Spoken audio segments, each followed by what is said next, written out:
All right. Good morning. I hope everybody had a good Father's Day yesterday and everything went good. It's certainly been an eventful time lately. If we look at the world, all that's been going on, it's really been mirroring the astrology quite a bit. I got to say that. And, I have to say, we certainly are seeing Mars in the fire trines in the sidereal zodiac. So it's been pretty intense, I'll say that. And I hope everybody's doing well, but there's we got more intensity coming. I think based on what I see, we got a new, or I should say, a third quarter moon coming in this Thursday. And what's interesting is I've been mentioning all the planets are in between the north and south node, which is also known as a Kalasarpa yoga. And that's actually going to kick back into full swing as the moon crosses the south node eclipse point this Thursday on the third quarter. So it's all coming in here to where we're seeing a lot of stuff come forward. I just heard there was a bunch of tankers that were U.S. tankers that are heading towards Europe. Now, the Grok says it's an exercise, with joint NATO in Europe. It's kind of interesting that many tankers were heading. So, like I said, we're in a dangerous time right now. And, you have to remember, I keep getting it's going to escalate, but it's also not going to be the end of the world, like a lot of people say. So it's going to get bad, but I don't think it's going to get to the point where we're totally wiped out here. So, yeah, what we have to do is just hang in there because my my take is it's going to get intense, but it's not going to get off the rails. So one of the things that I also wanted to mention is that we've got Mars and also K2 coming in here in July, which I think that's going to exacerbate things. And of course, we're hearing the ice raids are now going to be ramping up across the whole country, and this supports that. And, we got Israel and, of course, Iran going at it heavy. And I think that's going to really play itself out here. When it's all done, I don't think we're going to see much left of Iran's military or their nuclear program when it's all done. So again, mirroring the astrology to the T. And anyways, yeah, I'm just reading a comment here saying how someone's grandson just enlisted into the military, and she feels worried about everything that's happening.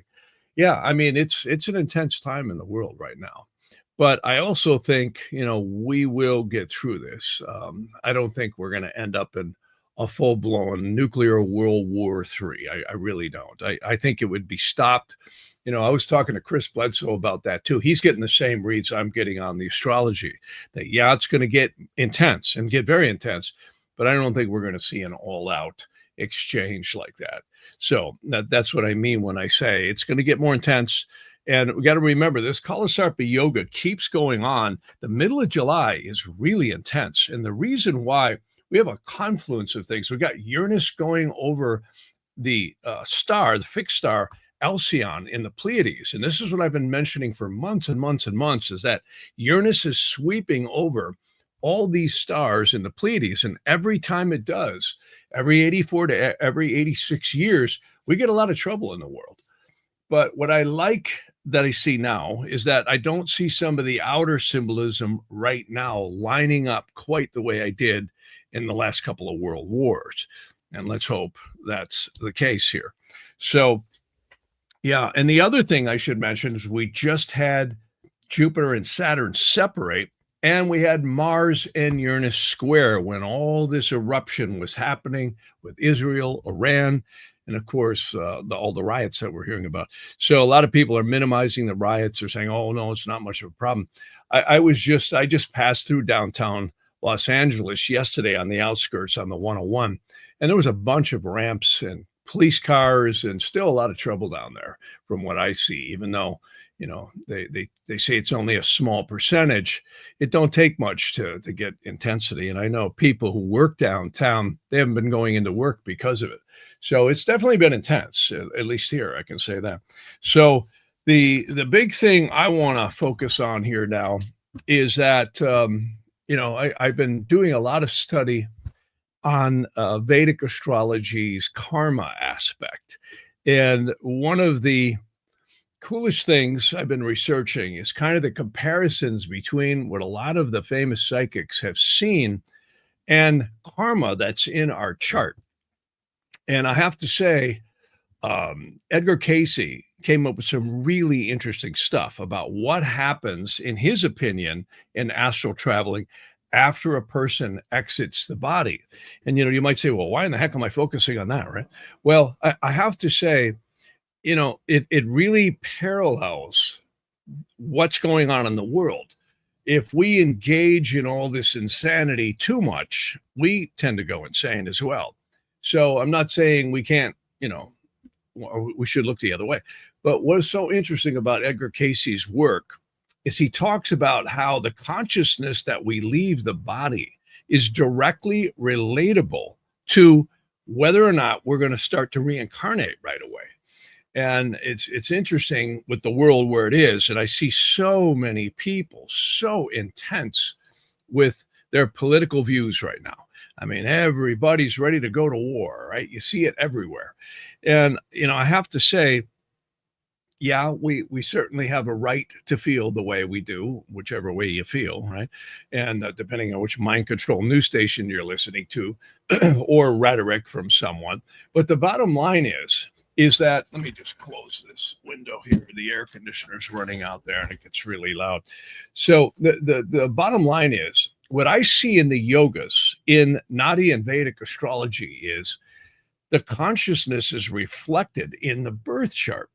And Edgar Casey had some really interesting information. And of course, a lot of other psychics have reported this stuff. And the ancient texts in the Vedas talk about, why do we end up with certain parents or certain situations, or somebody ends up going to war, right? Getting blown apart or whatever happens. And they say a lot of this is actually to cure the soul and raise consciousness. Now, that might sound crazy because we look back at our lives. Many of us have had a lot of trauma. We've had certain situations that are really bizarre, right? And what happens is, it's said that there literally is angelic forces in the lower heavens that actually kind of amalgamate when you reincarnate, if you reincarnate. And they say that consciousness, when you exit the body, in other words, your awareness of all of this, rather than engaging in the, eye for eye, tooth for tooth world down here, and the whole, attachment to materialism, they say that's what allows us to escape from Alcatraz and head up the ladder to other worlds or come back and help people in this one. Now, this is deep stuff, I know, but I see it mirrored in the astrology. It's absolutely amazing. When I look at the yogas in a person's birth chart or the cycles that they're going through, a lot of us are very reactionary to what's happened to us. And these lines of tension that really irritate us and push us is actually what binds us here. And this kind of goes back to the Stoics, where they had said, how do you feel when someone hates you? Well, I don't like that, right? Or how do you feel when someone loves you? Oh, that's just wonderful, right? They actually said then you weren't ready to be with them. It's not that you walk around like a zombie, but you rise above and don't be so reactionary. And if you look at the material world, it's a wonderful place to be. I like it. But if you're so attached to it and so emotionally reactive, you're literally creating psychic tensions, or you could say binding forces. Now, the ancient Vedas actually called these samskaras. If anybody's read the book, The Magus of Strovolos, he calls them thought form elementals, which are believed to surround the auric field. And this gets into that model I've been talking about in the Share Hagilgam, which is called the Gates of Reincarnations, which is really interesting stuff, because our soul roots seem to be attached to a lot of karmic elementals, but it's the lower conscious mind that causes us in this three-dimensional five-sense place to be reactionary to them. So why am I talking about all this? Because it directly relates to astrology. Even with the world right now, we see the bombs and the missiles, we see the riots and everything else. And it's not to say that you can't, not react to it, but it's the way we react to it that binds us here. Some people get really engaged. That camera will come right back on again. And what's so interesting about astrology is that it mirrors these realities. And if we are operating on the lower vibrational consciousness, we are going to be really reactive to it. And you do need to pay attention to what the heck's going on in your life, right? Can't drive a car unless you really pay attention. You can't walk across the room or function in society. But on the other hand, it's our violent reaction to things that are causing the world to be where it is. And this is something I really notice in readings. A lot of times when I'm doing readings, I find that just getting a person to see the cycles they're in and actually realize that these are temporary influences. Some aren't temporary, some are lifelong, but that it's not them. It's an energy external to the so-called us. That makes a big difference. So it's really cool stuff to look at. And again, Edgar Cayce talked about how many souls after the first year of life, see, there's a really interesting thing about the first year, because a lot of people end up very confused. They don't realize that they're deceased or left the body, right? So they get in a very confused state. And these are what we hear about ghosts and disincarnates and, the ghost in the house or whatever, right? So that is often a person very rooted to the material world. And they can also attach to other people. So this is interesting stuff because these elementals and these disincarnate souls can really attach to the living. And there's a lot of cool methods to clear yourself of this. And I'm actually going to do a video on that, I think, down the line, where people can actually get this video, purchase it, and practice some of these techniques. There's a lot of techniques out there. And of course, this is also goes along with exorcism and all this other stuff, which is what it is, actually. So really interesting stuff. And I have to say, why I'm bringing this up is because the mundane astrology right now, with this Kalasarpa yoga that's going on until the end of July, really stirs the pot emotionally, psychically, and spiritually. And this is why we see so much unrest in the world. A lot of tensions come to head. And of course, again, with Uranus sweeping over these fixed stars, very, very powerful. We also have a Saturn Neptune conjunction coming in. See, now we're heading to that one. In fact, when I look at the computer here, it's literally at about 44 minutes and counting. And that's going to be exact right in July. Very powerful time here, crescendoing in July. We've got, again, Uranus hitting a fixed star, very powerful. We've got the Mars K2 conjunction. That's going to happen right around the 20th. And then on the 28th, we got Mars sweeping past and moving into the next sign sidereally, which breaks the Kalasarpa yoga. So very interesting stuff. And it's mirroring reality. So cool things to look at. By the way, I always mention this book, The Magus of Strovolos. And I always say that's a book I'd like to throw out of helicopters. And the reason why, he talks about the very thing I just brought up, which is our conscious self-awareness of what we're creating. The third eye chakra actually emits thought form elementals out into our auric field. Now, we don't see them with the eyes. They're not physically there, but etherically they're there. And you got to remember, the lower conscious mind is wired to the three-dimensional five-sense world. The rest of us is much, much deeper. And I think one of the things Edgar Cayce mentioned, as well as Daskalos in the Magus of Strovolos, is if you become self-aware, you change your reaction to what you're creating as well as what you're responding to. And you could just say you're rising up the ladder. Because I've had so many people say to me, geez, I don't want to come back here. My life's been so hard. And I'll talk to them about different cycles that they're in the Vedic astrology. And they all go, oh my God, that's just right on, And I'm like, yeah, I know. I've looked at my own life. That's what made me go from a skeptic to actually one who said, wow, this is like a science, and that's why the Vedic astrology really is called Jyotisha, which means the science of the light of the soul. And I also have to say, there's techniques in the ancient Western systems, particularly in what we call traditional and classical astrology. Absolutely amazing. So a lot of people run to just Vedic astrology, but the ancient traditional astrology, which came up out of Egypt, Chaldea, and of course, Greece got touched on it as well. Some people say it came out of Greece and moved up to the medieval times.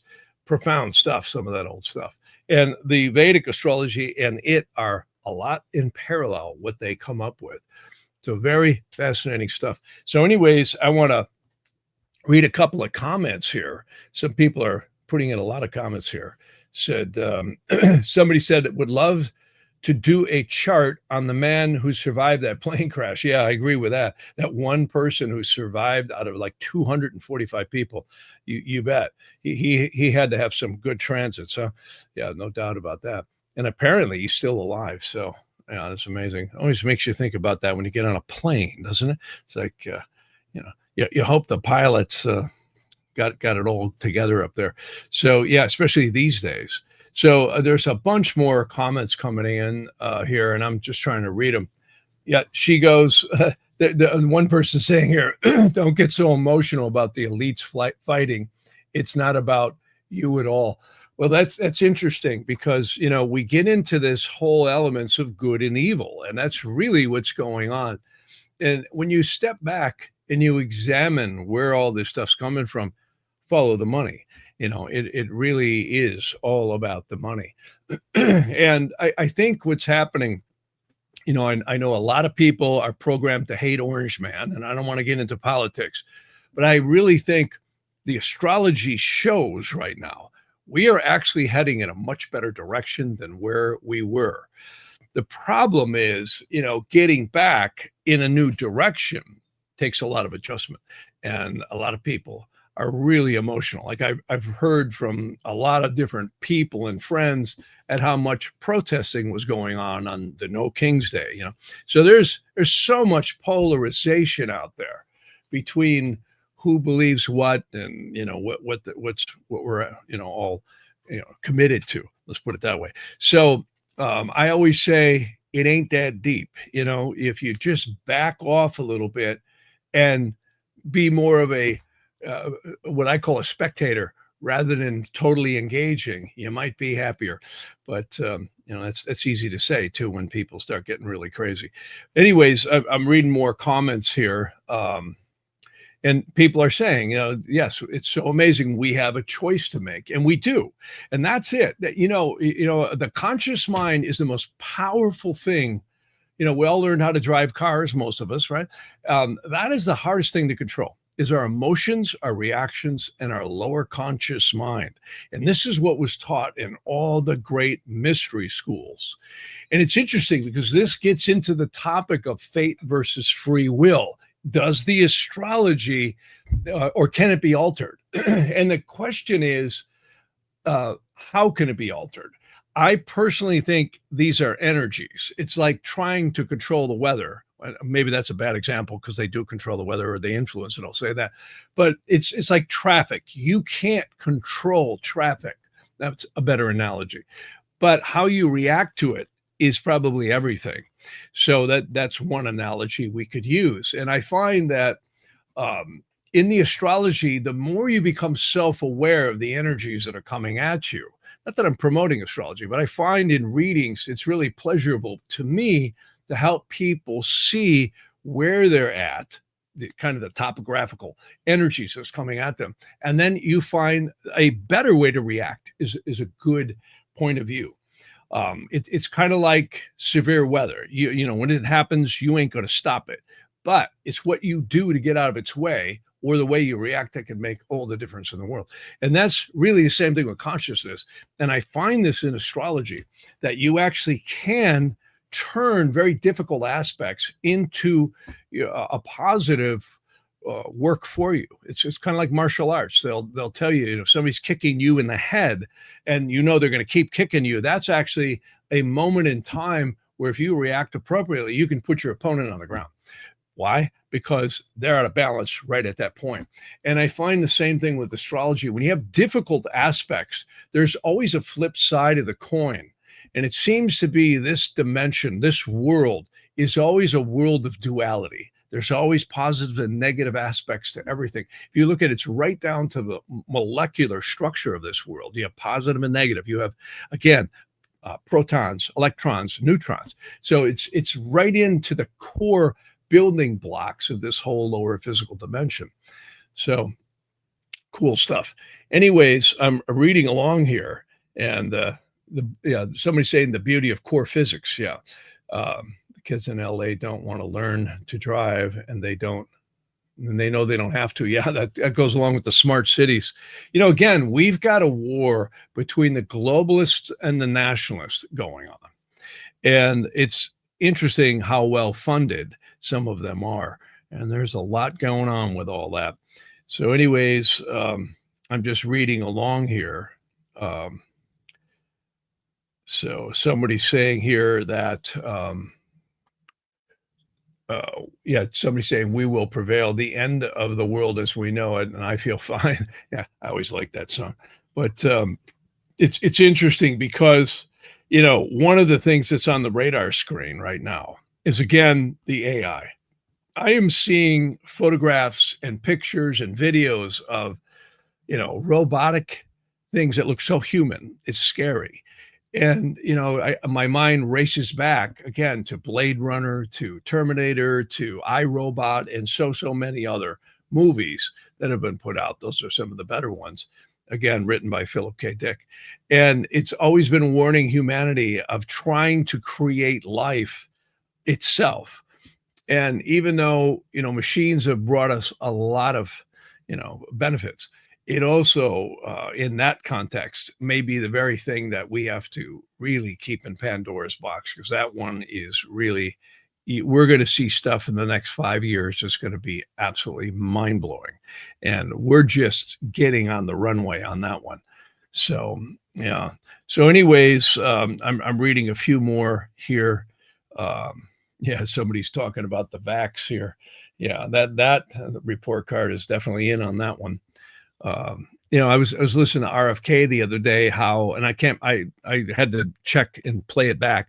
He said some of these young children are getting between 60, and I thought I heard the words 90 vaccinations by the time they're a certain young age.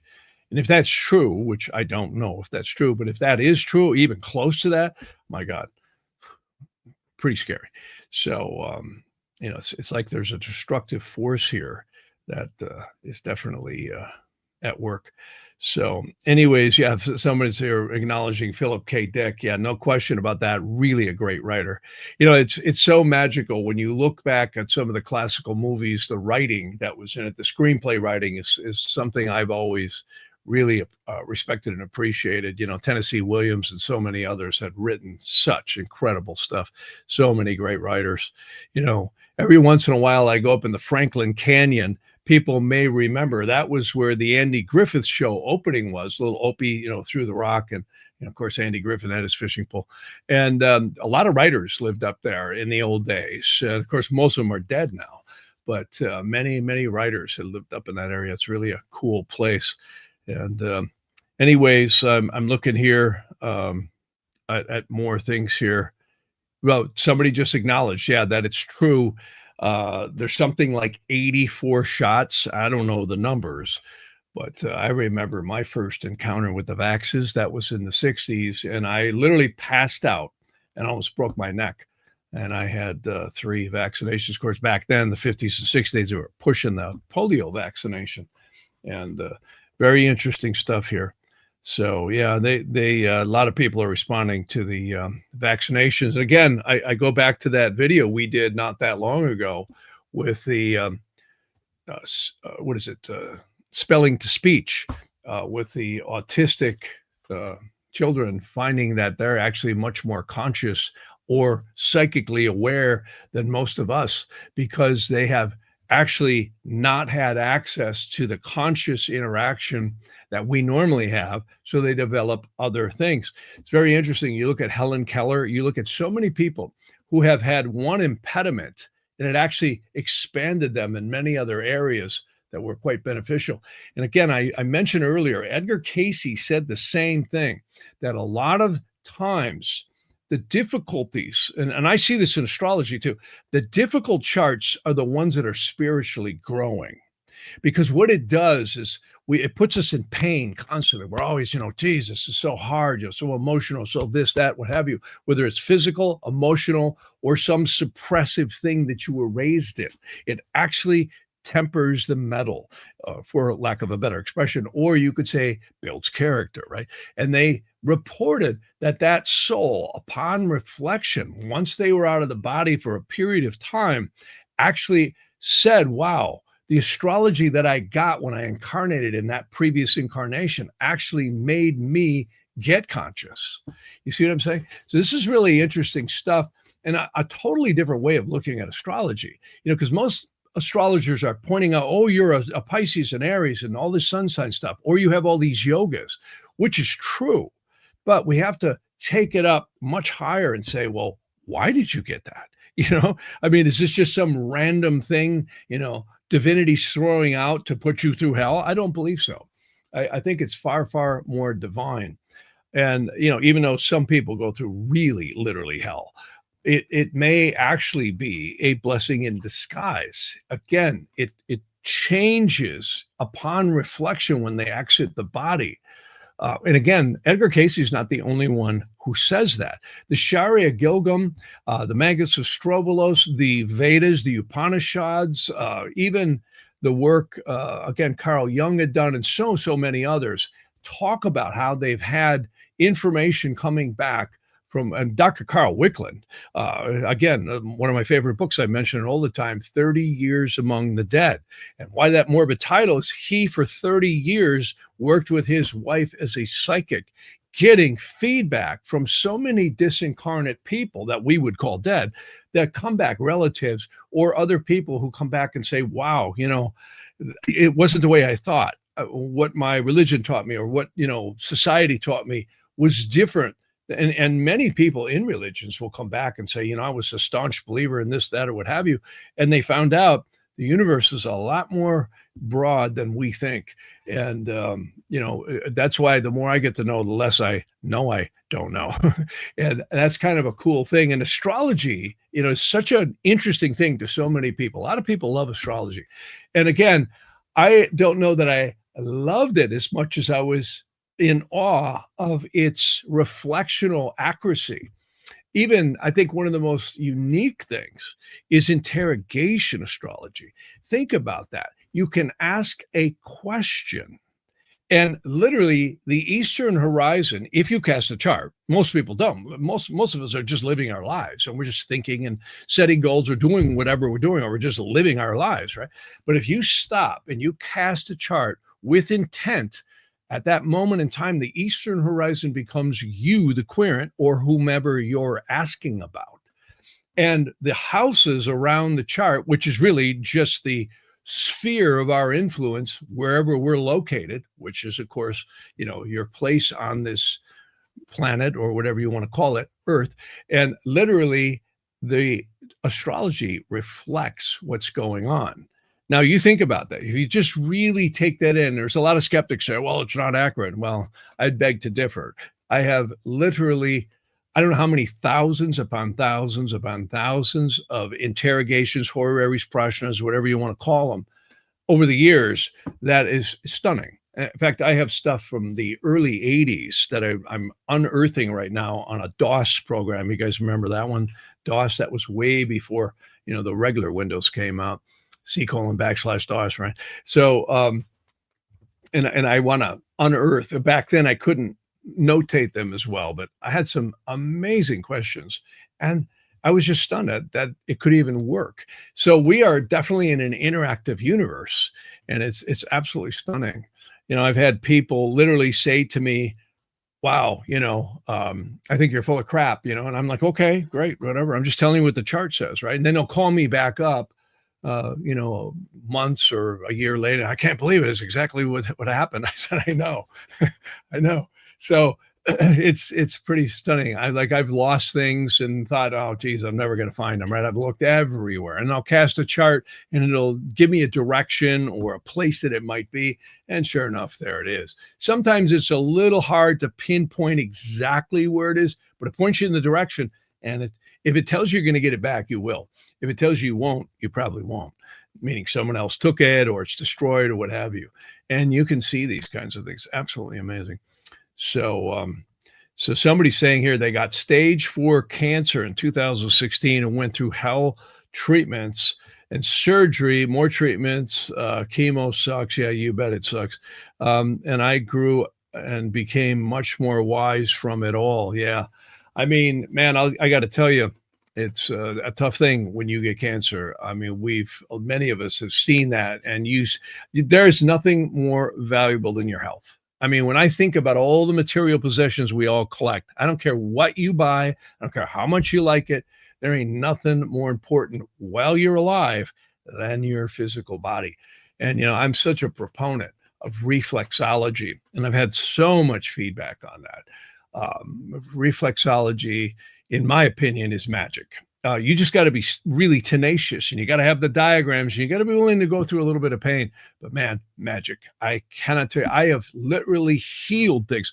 My C3 in my neck was really locked. I mean, it was bad. And again, I had a pretty eventful childhood and young teenagehood. I was pretty wild. I was a lot of motorcycles and snowmobiles and horses, you name it. And I got rear-ended in a car, and my C3 was so bad. Every doctor wanted to put a balloon in there. They wanted to do carpal tunnel surgery. I couldn't pick up a cup of coffee by the time I was 50. I found a crystal in my neck area on my foot, and I broke that up. And it hurt a little bit, let me tell you, but it hurt a lot less than surgery would have. That's why they anesthetize you, right?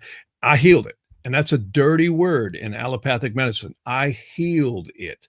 And I always go out of my way in every reading with people to show them the reflexology diagrams. It's fine. You can see your doctor. I do respect allopathic medicine. It has excellent science. But I can tell you, there's nobody who knows your body better than you. And reflexology, if you're tenacious and you get in and work the feet and all those reflex points, absolutely magical. And the older you get, the more critical it becomes. I've got clients who are boxers and, hockey players, football players. They can't walk across the room by the time they're 40 or 50 years old without painkillers. You break up the adrenals, which are right here in the palms on both sides, the hands and the feet, magical, the reflexology points. And guess what? You produce the most pure cortisone known to any laboratory can produce on this planet, at least I'll say that. And your body creates that through its adrenal glands. And most of us today, our adrenal glands are hammered. When you look at the chemtrails, they're painting the skies, they're painting the food, they're painting everything in the water, right? So our adrenals, and you look at the 5G and the 6G now and all the other Gs, right? So we're getting hammered, and life is stressful. And the adrenals, especially the older people get, I mean, it is like a magic antidote, especially if you keep at it for a couple of weeks, of releasing anti-ache, anti-inflammation fluids into your body from your own glands, made out of your own food for free, So pretty amazing stuff. And I always push that because, granted, if you're on meds and you're seeing your doctors, sometimes meds can really save people's lives.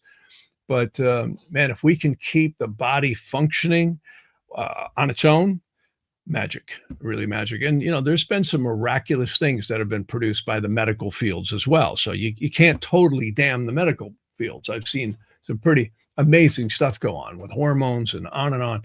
So, it's an amalgam. I love Ayurvedic stuff too. Really good. There's an herb that can balance anything in anybody's body. Absolutely amazing. Yeah, people are saying here, yeah, health is wealth. And boy, they are right. It is absolutely right. I got to say, if we can keep our health. Someone's in India right now and have tried to find a field person here to no avail. Yeah, they're talking about a bunch of fakes, and I have to say, I have had a lot of folks who've worked in India over the years, and a lot of them are great. There are a lot of fakes all over the place. There's fakes here, there's fakes in India, there's fakes everywhere. But, if people are honest and trying to help people, actually trying to do something that is of benefit to people, they get more honest. So, yeah, and it's always this right here. We see the same thing in politics. We see the same thing in business and in anybody making money. It's, do they really come from the heart or are they just coming from the wallet? So we all got to make money, but yeah, there's that's the motivation for a lot of fake stuff. And again, in astrology, it's a wide funnel getting in. You can start with your sun sign books, but it takes years to study, no doubt. So, anyways, I'm just going on here and seeing here what's happening. People are talking here about what's happening with so many people are getting demented today or dementia today. Yeah, that's a really good point. Again, so many people, it's amazing. I just heard Bruce Willis can't even talk. Now, here's a guy who did Die Hard, did so many movies, and whether you like him or not, he can't talk. He's only 70 years old. That's so young. And it's really important for us to keep our health. And there's a lot of ways to do that. I don't want to get into recommending anything. I can't give you any medical advice, but I can tell you one thing. If we don't keep on top of our body and opening up again, reflexology is pretty damned amazing. A lot of this stuff comes from lack of blood flow. Most good doctors will tell you the lack of flow in the small capillaries and blood flow to the brain. A lot of people have been, they actually busted RFK on the plane taking methylene blue. I've heard a lot of people get a tremendous amount of benefits, and a lot of doctors are beginning to suggest that to people. There's a ton of information on the internet about that. And again, I'm not recommending you do it, but I'm saying you can check it out. That's for darn sure. And there's a lot of techniques that you can come at things with a multi-pronged approach. I mean, we're all going to have issues. That's another thing I find with astrology is I consistently see in the transits and progressions and doshas in your chart. That's one of the things I always point out to people when they're going to hit rougher waters. Well, here's what's interesting. Most of us just keep doing the same thing over and over again and expecting a different result. But if you see hard aspects and things, like I've had some challenging times here coming in, and I noticed that in my transits. And you know what I do? I compensate. And I'm very aware of it. I have found like my thyroid area and my throat area, which was really chronic here for the last several years, I'm really starting to heal it. Why? Because I'm working that reflexology point around the thyroid and the throat. I'm breaking up huge crystals. See, this is the key. This knowledge has been suppressed, and the more we get aware of this stuff, there's nothing wrong with seeing your doctor. The science is good. I'm not here, saying, oh, don't go see your doctor. What I am saying is there are corrective measures that we can do through herbology and reflexology and Ayurveda that's absolutely stunning. Absolutely stunning. I've seen it for animals too. Absolutely stunning. I've actually done a lot of interrogations for pets, horses, on, as well as people. And, I can't give medical advice at all because I'll get in trouble. They'll be stormtrooping my door. But what I can do is tell you what the chart says. And then people can take informed decisions from there. And I got to tell you, it's been a real help. That was one of the first things my mother was turning me on to was in the 70s and early 80s was medical astrology. Absolutely stunning. And again, this is not my innovation. You can go back literally to as far back as 300 BC. In India, you can go back thousands of years and look at the Ayurvedic tradition and imbalance of what certain foods, certain, herbs can do or balances that they can do. So really amazing stuff. Absolutely amazing. So, yeah, this person's saying here, the people who live the longest go for walks every day without fail. Yeah, I couldn't agree. Yeah, but I've also seen folks who live a long, long time who just work hard. Like, again, I go to my grandmother who lived, she actually ran her business single-handedly until she was 96 years old, 95, somewhere right around in there. I forget the exact age, but just unbelievable. At 75, she was more vital than most 45-year-olds. I mean, and again, I know everybody hates Orange Man on one side of the fence and everybody loves him, but look at Trump. Whether you like him or hate him, you got to give this guy credit. At 79 years old, and you can see he's getting a little more, subdued. Pretty amazing. I mean, pretty amazing. Again, give him credit there, will you? So a lot of people, oh, Donald Trump, blah blah blah blah. But I mean, to do what he does and keep up with the press conferences and all the meetings at 79, he just had his 79th birthday. Pretty amazing. And all of us should easily be that viable when we hit our 70s and 80s. I just watched Morgan Freeman, 88 years old. Look at Clint Eastwood. He's directing another movie. He's 95 years old. That camera will come right back on. So, I mean, there's a lot of examples of people who do really, really well. And I can tell you a lot of it is our conscious attitude. Now, with that said, a lot of people, they'll slide down the pipe, but you look at certain habits that people have. And again, I cannot say enough about reflexology. We're all going to go through these ebbs and flows, and I'm actually kind of stunned at how accurate the astrology is when we're going to take the pipe or get out of here or see really rough patches in the astrology. In fact, my grandmother, when she hit about 96, that's right when she went into a debilitated dosha in Vedic astrology. And it was right on. Motor skills started slipping a little bit, and her mind was very sharp. But see, the nervous system is ruled by Mercury. So, and everyone is different. Both my parents passed away in K2 doshas. Isn't that interesting? And they both passed when K2 was transiting over Saturn and Rahu over Jupiter, and Mars was mixed in there. So pretty accurate how the astrology is. So, yeah. So I have to get rolling here pretty soon, but I'm going to try and get Ella to come back on here pretty soon with me. She's been really busy, and these lives are easier for me to do. And that's probably one of the reasons that I've been doing it, because it's just easy for me to get on and do lives when I'm really busy. But so someone says, do you have a book here that I would recommend on reflexology? Is the process ever done energetically? The process of reflexology, I don't have any direct books, but I'll tell you what I always tell people: jump online and get the rainbow reflexology charts. You can get them for the hands, you can get them for the feet. They're absolutely amazing.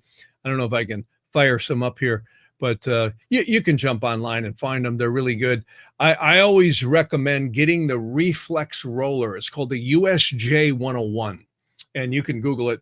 And it's a rolling machine. Don't get those vibrating little bumps and sandals. I mean, yeah, they'll do something, but you want the roller. And I talk about it a lot. Maybe I'll put it up next video when I I'll make a little video about it. But it's really good. And I have to say, you can get those hammer massagers too. Vibrational machines really break things up.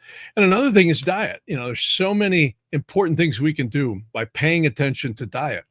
Blood pressure too. I mean, as we get older, check your blood pressure. There are a lot of ways to balance blood pressure. And, that's where medications really, I have to say, I've seen the pharmaceutical industry come through with some pretty damn good stuff. My grandmother, 202, was actually on blood pressure medicine. I was getting elevated blood pressure medicine, but I've been correcting with herbs. And, like L-arginine. The only thing you can't do is you can't combine these herbs if you're on meds, unless you check with the doctor.